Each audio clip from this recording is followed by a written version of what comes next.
Very good. Good afternoon. I'm here to talk to you about impact finance, because that's the world that we live in today. We live in the economy of sustainability impact. And what that means, if you cannot explain and understand or even manage your sustainability impact as an organization, you will lose the right to play. And that wasn't always like that. So if you think back only, say, 20 years ago, being green was really just for eco-nerds and weirdos like myself. So like 20 years ago, if at a conference you asked for a vegetarian meal, you were considered a pain in the behind. And that changed a bit in the last decade, when being green started to be a bit more mainstream, but it was still mainly about a clean conscience, right? Doing the right thing. So those were the years when firms like Nike had to explain how human rights were part of their manufacturing. Those were the years when consumers in Europe were appalled when workshop workers in Bangladesh burned down in their factories. And for finance, that meant investing started being about what we now call ESG, where you try to focus on the good companies and not so much on the bad companies. So these were the years where large endowments like Stanford University's endowment started divesting from fossil fuels.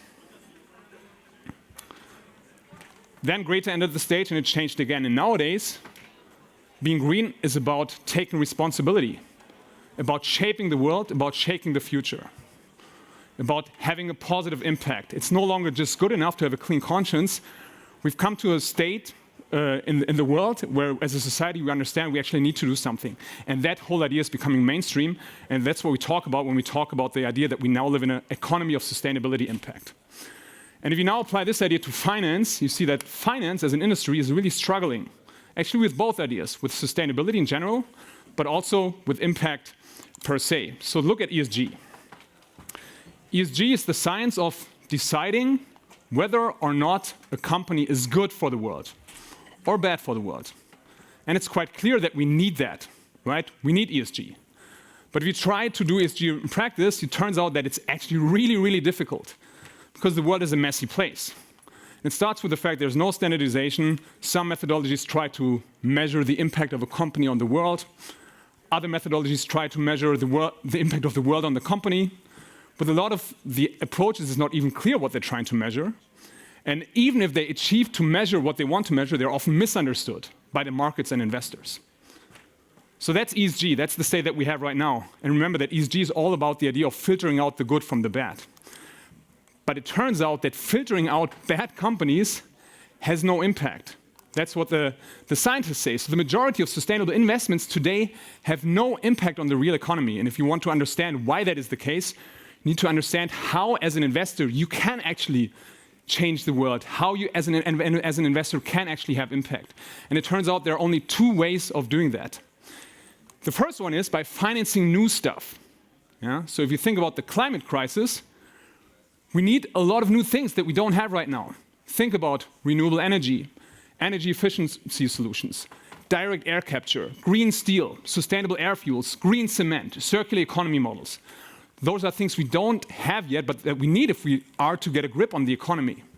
And the financial industry can help achieving that by bringing money to the right places. So that's the job of venture capital, that's the job of private equity, that's the job of green bonds, that's the job of microfinance. But that's only the first job. The second job is finance can help upgrade existing companies to climate compliance. And that is just as important, because we won't achieve, or we cannot just replace the existing economies, right? If you think about the largest companies of our time, many of them will still be around in 30 to 40 years. So we need to find a way to upgrade them. And it turns out that capitalism offers a great mechanism to do so through active ownership, because many of the greatest companies of our time are public companies where the shareholders actually have the say. And if we enable shareholders to influence their companies, we have a great instrument to upgrade existing companies to climate compliance. So those are the only two ways through which finance or investors can actually influence the real world.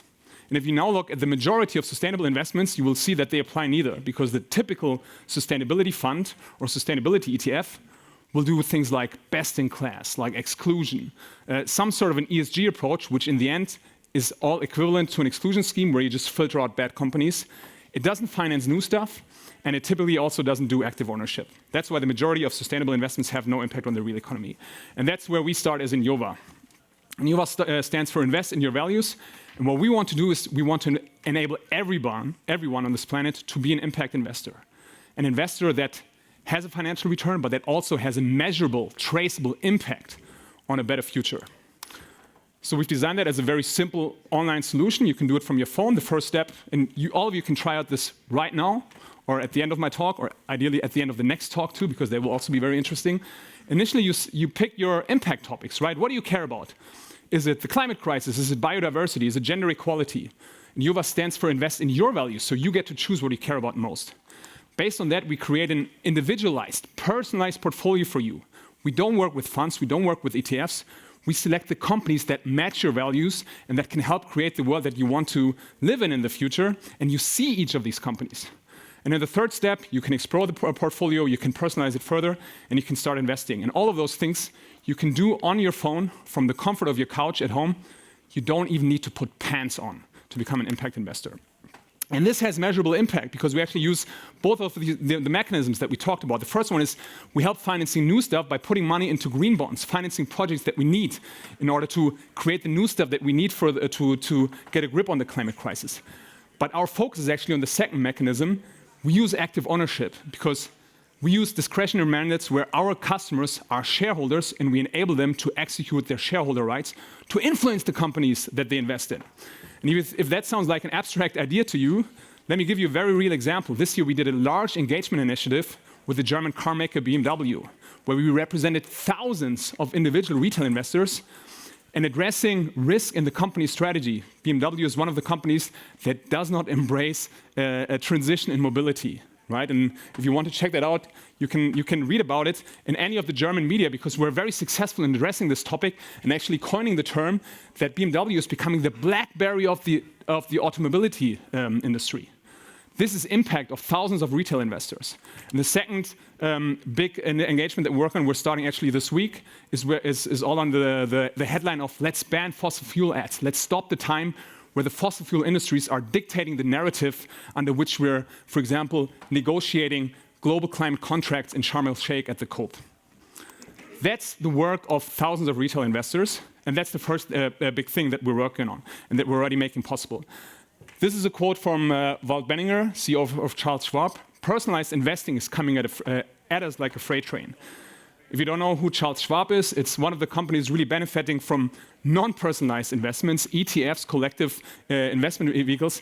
They believe in personalization, and so do we. We actually think it's very important to get people on board with the idea of investing, and one way of doing that is through personalization.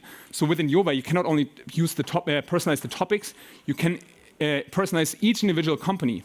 If you love Elon Musk, you can put Tesla in your portfolio. And if you now start getting confused about what he's doing with Twitter, you can actually remove them too. And that even enables us as an asset manager to update thousands of individualized companies at any point in time. So what happened this year, for example, is we had Learning Technologies Group, which is a great education company, in our portfolio. They acquired a new company that was manufacturing software to train drone operators for military use. We had to exclude them from our portfolio. We can update hundreds of thousands of individualized portfolios through our technology overnight, so we can always live up to our value proposition of having our customers invest in line with their values. So that's what you get if you invest within Inyova. You invest directly into companies. There's no financial industry in between them. You become the shareholder. You become the boss of the board. It's greenwashing safe. It's 100% transparent. You see each individual company, and you can even personalize it. It's 100% personalized, so it's meaningful to you, and it's retail ready. You cannot break it. You cannot break it. We do all the heavy lifting for you. It's totally risk optimized. All the financial math is done by us in the background. So that's what we're after. We're turning millions of people into impact investors because we actually think that's quite important to solve problems like the climate crisis. Because imagine, if we're successful, millions of people at the shareholder meetings of Volkswagen, of Tesla, of Novartis, of Nestle, of Exxon, of you name it, executing their will for a long-term view in company building, in investing, in capitalism. Because the interesting thing is, all these people out there on the streets, they are already co-owners of these companies through the money in their pension funds, in their life insurances. and such through their investments for their retirement. It's just that they don't have the chance to execute their ownership rights. And we're helping them taking back control of capitalism. And we invite you to do the same, to join the age of sustainability impact with us by becoming an impact investor. Thank you very much. Thank you, Tillmann and Inyova.